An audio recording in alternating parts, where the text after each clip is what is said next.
Thanks so much for joining us this afternoon. Still in a crazy week, but thankfully we've been able to do this with some amazing people. Nicole Mendes. Hi. The legend. You already have one national championship. Yes.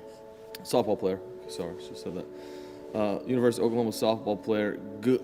I wouldn't say going into your senior season. Ranked number 6. You guys won national championship. How many Big 12s? My career? Yeah, your career. Just 3. 3, yeah. Ain't bad. So you've never not won a Big 12 champion. Yeah. Nice. Okay, so we'll get into kind of where you're at in your schedule a little bit, but take us through. You guys, you had only played 4 games. We'll talk about your injury in a second, but kind of take us through the moment where you find out the season is probably over. I just remember hearing rumors about it. Okay.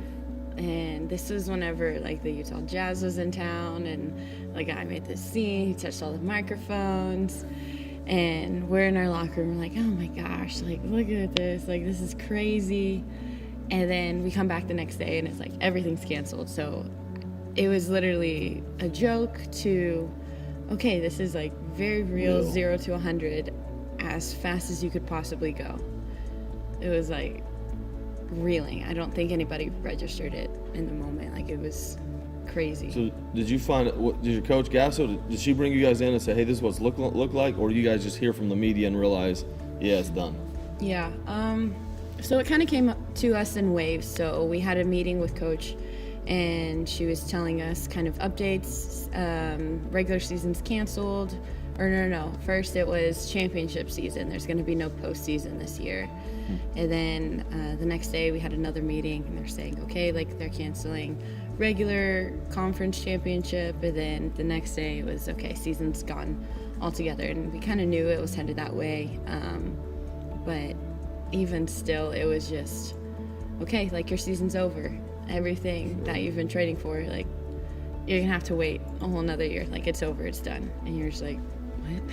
Okay, so we had last week we had Maggie Nichols on, and she's in her senior season as well, but she's a winter sport, you're a spring sport. So she's going into Big 12, she's going into another national championship run, and she knows she's done. Mm-hmm. So devastating for her. For you, especially coming off a knee injury, is it devastating, or is there a sense of, I've got a year to train, or are you just so far gone that you're like, no, I wanted this year? Can I say all 3? Sure, yeah. Whenever I heard the news, I was like, holy cow, like this can't be true. Like what? I like did all this rehab. I got back really fast. I was really strong. I was ready. I was preparing for my return. I was kind of prepping for it. We're easing into it, and then it's like done. And then after that, it was kind of like, oh no, like our season's over. And it's not so much me personally devastating, but I was so excited to play with this team. I wanted to play with this team this year, and now I can't. And we were finally starting to figure things out, and we were starting to get closer, and I was super excited, and then just done. And then kind of like the third step of acceptance, I guess, I decided like, okay, well, I'm gonna try to come back next year. I'm gonna keep working and try and see how that goes, and just take it from there. As a team, so since you guys found out, I guess a week and a half ago now, it feels like months. I mean, this is so bizarre how this works. But are you guys staying in touch? You guys like talking every day, or is it more just kind of like, we've seen enough of you, see y'all later? No, honestly, this feels like winter break, maybe longer. Really? It's only been a week and a half. Normally this time of season, we're around each other like every single day for at least like 8 hours every day. So to not see anyone, we're kind of like, what do we do? So our group chat has kind of been sparking off with some funny videos and how we're keeping ourselves entertained and things like that. It's been pretty cool because the coaches have joined in. That's and cool. I think it's a good way to stay connected. It's been pretty fun. Okay, so I remember seeing you, when did you tear your ACL? I toured in October. Okay, so I saw you, I think like the next week. Yeah. and you were on crutches, and I said, what happened to you? And so you told me, and then you told me then, and we're both really close to Caleb Kelly, who had gone through the same thing, and so I kind of looked at, I knew at that time he was going to redshirt, and so I asked you the same thing. Are you going to go the kind of the Caleb Kelly route, or are you going to try to make it back? And you're like, I'm going to make it back. And so in my mind, and you have a tremendous faith, and I love you for it, but in my mind I'm like, that's ambitious. Yeah. So let's go way back. Talk about kind of your thought process to say, I'm making it back. I'm going to fight through this, and your faith has been so tremendous in this process, but I'm going to fight through this, and I'm going to get back.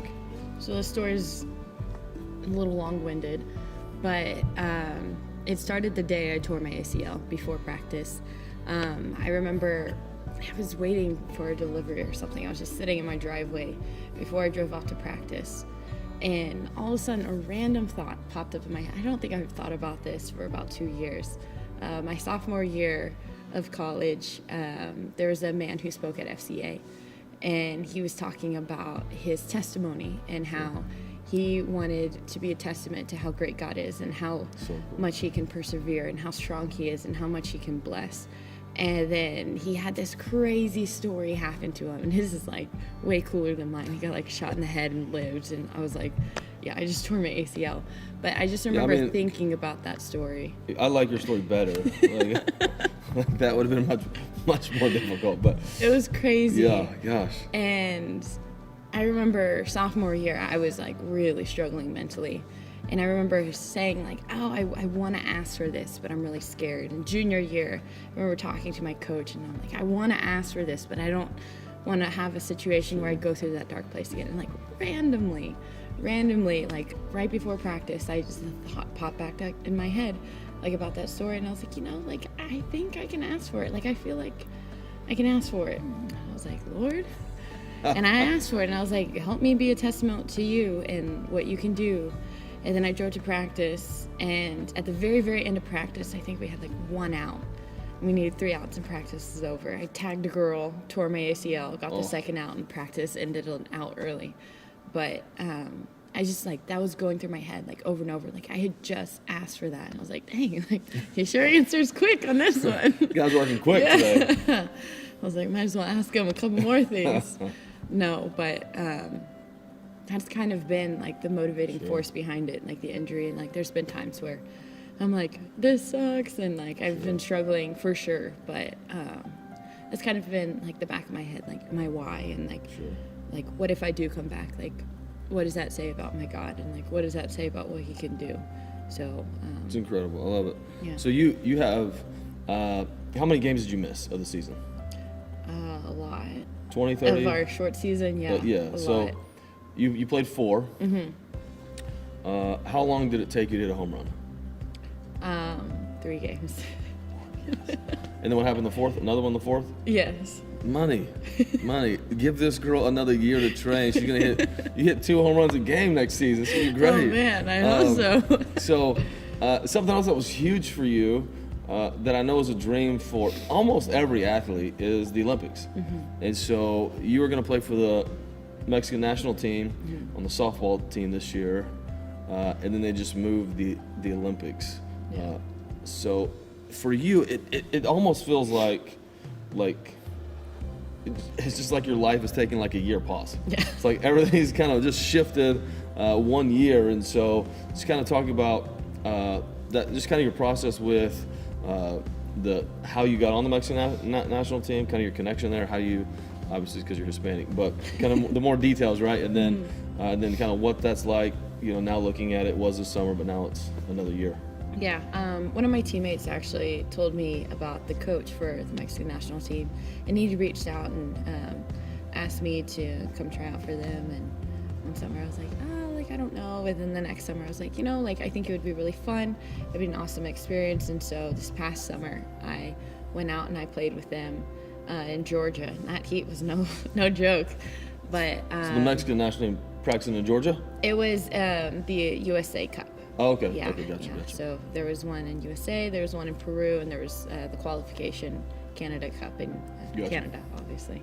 Sure. Yeah, but throughout that whole summer, I played with them, and I got to travel, and I really got to know the girls on the team and know the coaches, and get to learn a little bit more Spanish, learn about my culture, about my heritage, about where I come from. And I think like that was for me like the selling factor. Like I want to be on this team because I get to understand myself better. I get to be with girls who are like me. I get to be with girls who have not only a passion for softball but for others. And it was a real family. That's and cool. That was awesome. And then we're preparing, we're gearing up for it, and almost I want to say before anything was mentioned about like NCAA, we kind of heard rumors about potential postponement. Sure. And then they released something saying like, no, everything's fine. We'll talk about it in May. I'm like, okay. Sure. And so we come, and then they're going to say, all right, we'll talk about it in April. And then they announced the other day, like, okay, well, it's postponed until next year. And I almost was thinking that and drive up here, like, wow, like it feels like 2020 is the year everything stopped. And we'll resume like later. But for now, that's kind of how it feels like. It is bizarre. It's like a giant pause button. I don't know what to do. Yeah, okay, so you don't know what to do. What have you been doing? So, and I talk with Maggie, and I think everybody's in the same boat. Your life is so different than what it was a few weeks ago, and so especially for you guys, I see you guys a lot, and your schedule's insane. Classes, lifting, which I always get a little bit insecure, especially like when you guys are squatting. You guys all squat more than I do, and so it's like really embarrassing, but. They're monsters in the gym. They're just so strong, and so like, but your schedule, it's just packed. It's lifting, it's school, it's practice, it's film, it's travel, and then just nothing. So what are y'all been doing to pass the time? 0 to 100 real quick. It was like, or 100 to 0, I guess. Yeah. Nothing really. I've been home. I've been hanging out with family. We've gotten really competitive in Pictionary. I think me and my dad almost had like a straight up brawl. I was like, all right, Dad, I'm going to have to take you down on this one. Who would win in a fight? Probably my dad. Yeah, he'd take me down. Probably you, because he would probably have to let you win. No, but running on my own, like I want to work out and I can't because gyms are closed and I don't know where to go. And so it's like, okay, I guess I'll go for a run, I guess. Like I don't really know what to do. Hey. Monday, Wednesday, Friday. This is a shameless plug. Benny, did you see that? Shout out to Benny. Monday, Wednesday, Friday on Facebook Live at 9 on the church's Facebook Live. He's doing workouts. Yeah. Jump on. All right. You just do it like 3 times because it's not going to be good enough for you. Oh. But you do it like 3 times, you'll be fine. So, what about the team? You said you guys are staying connected, and we were talking earlier. Just talk about some of the cool things you guys are doing, even spiritually. Yeah, so the team has a Bible study, and so sometimes whenever we get some verses that are really cool, we'll send it in there. Whenever like we have like Bible study, like virtually, like we'll send some information on there. The team as a whole we have a group chat with our coaches, and we've been sending videos of what we've been doing. I think Jossie learned how to twirl a baton that's on fire or something while she's in Hawaii, just casual Hawaii things. Might as well, right? Like I was like, I'm over here playing Pictionary at home in Houston, not on the beach, but I was like, funny. Yeah, but something really, really cool that we've been doing, not just with softball, but just with some of my friends. We've been doing like a prayer chain, so cool. Every day we've been kind of praying for each other around like a designated time. And not just for each other, but for our communities, for our country, for the people trying to find a cure for this, for the people who are struggling, for families. And it's been so awesome, not only because I know God's hearing these prayers and I know it's working, but feeling that community whenever we're by ourselves and there is no community around us has been huge, and it puts a smile on my face.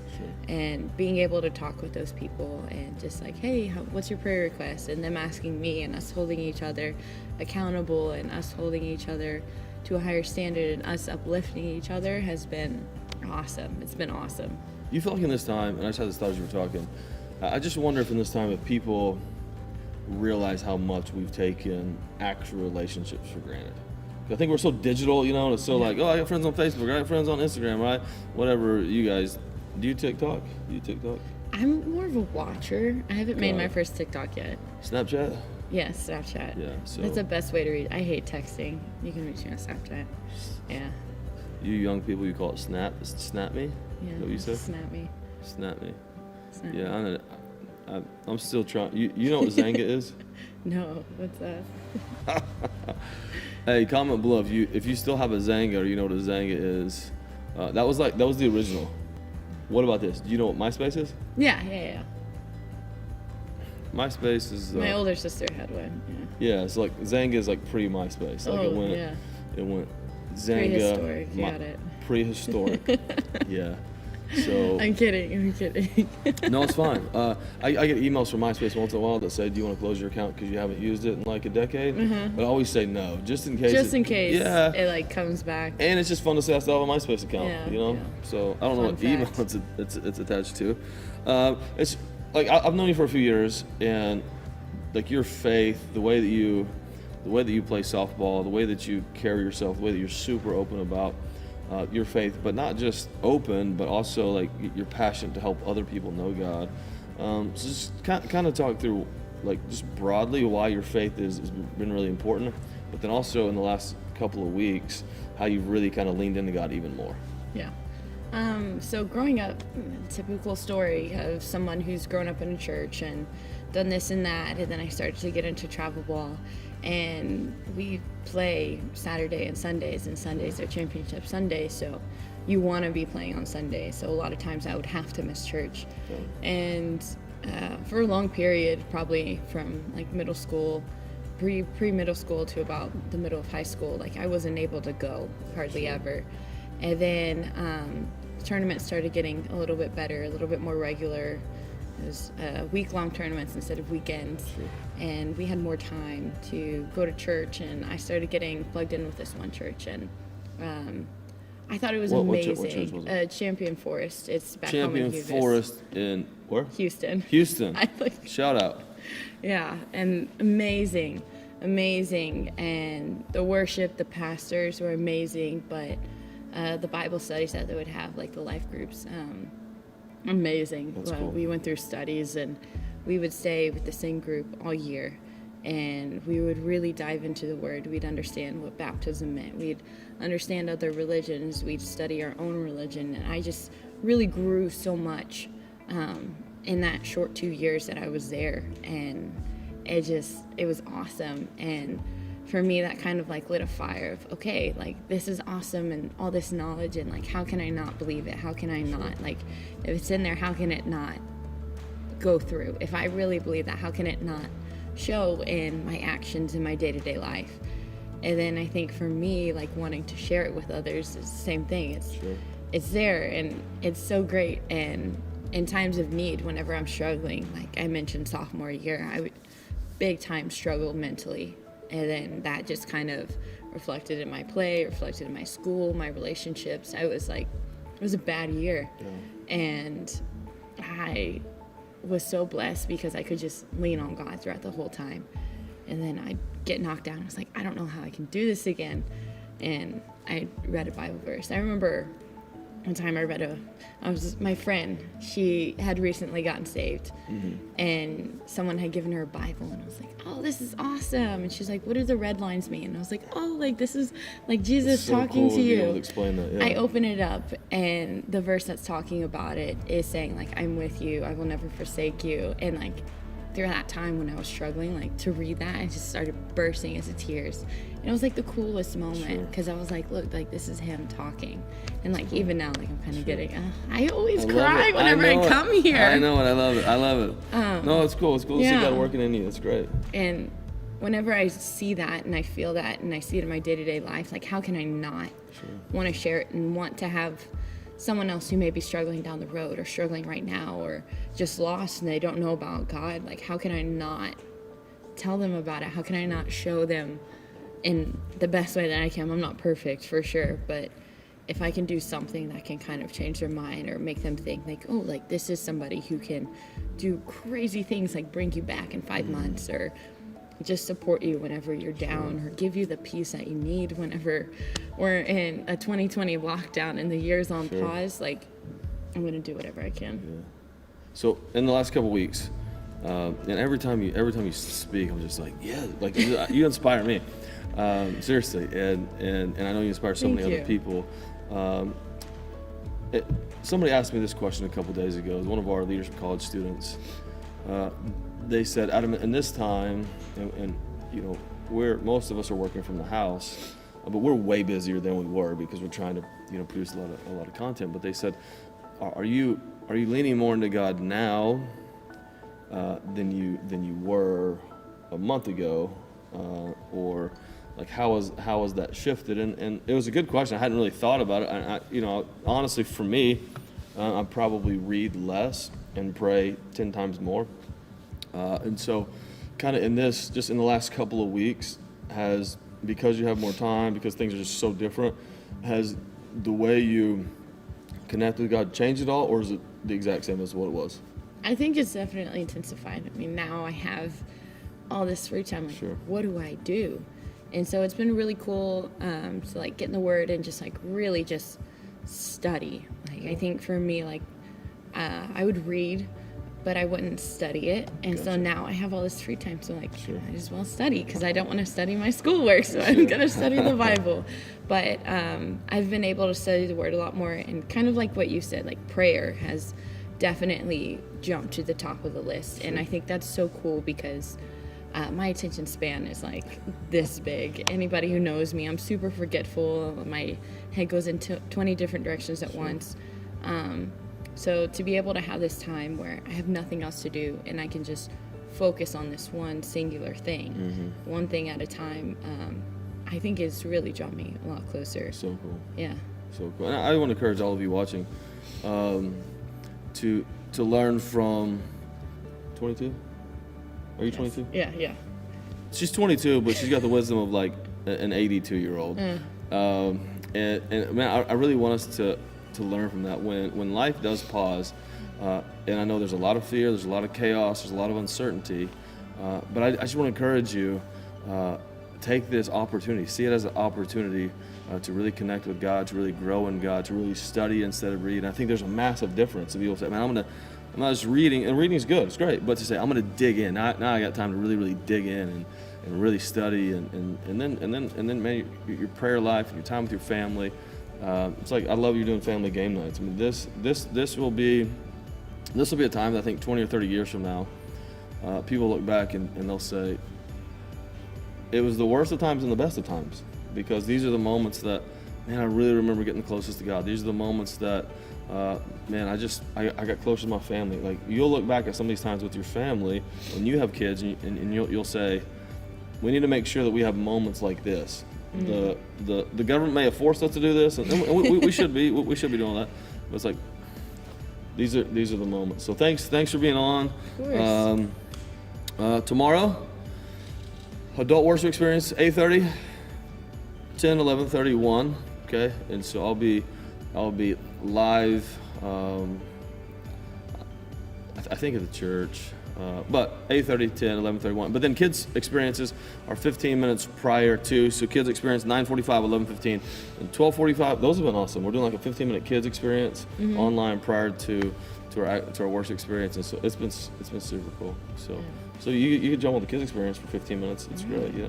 I'm still a kid. I'm a big kid, but I'm still a kid. Thanks so much. Thanks for being on. Thank you for having me. She inspires me. She's awesome. Thank you. I just want to say, like, I think it's awesome, like, how this has been. We were talking before, and you said you want to reach the communities, and I think, like, it's awesome at a time like this. Like, a church can go out and reach the community. It's not just about their congregation. It's about the community around them, and how can we help you? How can we provide for you? How can we share good news? How can we share hope? How can we share love whenever we're not physically present? And I think that's really, really awesome, and I really admire that. So, yeah, thank you. I'm honored. Listen, those of you think that I paid her to say that, she's an amateur athlete, so I can't. But no, I appreciate that. Thank you so much. Love you guys. See you tomorrow. Thank you.